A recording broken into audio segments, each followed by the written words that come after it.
মামা তুমি আমার সাথে খেলবে এখন? সে যে পরিমাণ খুশি হয়েছে, র্যাকেট খেলছিল তো তাদের র্যাকেট দিয়ে আজকে খেললাম। নো কি আর খেলবা তুমি? গাইস দেখেন সে জুতা মুতা লাগায় জামা সেজে আইছে। গাইস তো আমি এখন আছি হচ্ছে অরওয়াইল। এটা অরওয়াইল এর জায়গার নাম কি ভাই? বিআইটিসি। তো এখানে আসছি দুইজন ভাই, আমি একটু দেখাই ওনাদেরকে। তো গাইস এই দুইটি ভাই তারা র্যাকেট খেলতেছিল, তো তাদের র্যাকেট আমি নিয়ে নিছি, জোর করে ঝগড়া করে তাদেরকে নিয়ে নিছি। তো এখন আমি আর মামা মিলে খেলবো। এই যে মামা, মামা তুমি আমার সাথে খেলবে এখন? প্রস্তুত?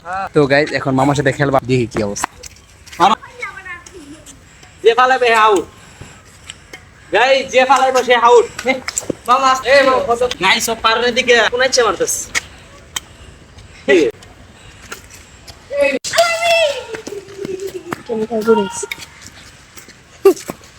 আমি তোরে টিকটক কইলাইতেছি না গাইস কি চাপ দিল, আমার সাথে পারবা? হ্যাঁ আমি পারুম গাইস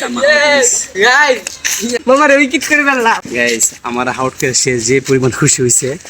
তো গাইস আমি কিন্তু র্যাকেট তেমন কি খেলি না, যার কারণে তেমন কি চালো না।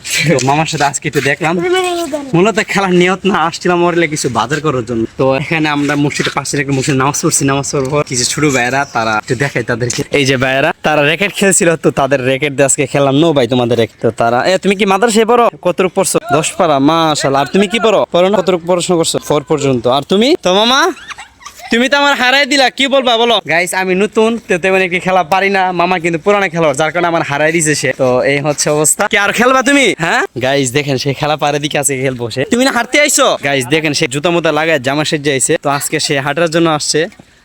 তো যেহেতু ছোট ভাইরা দেখতেছে র্যাকেট খেলতেছে, তো সেই জন্য সে খেলার জন্য হয়ে গেছে।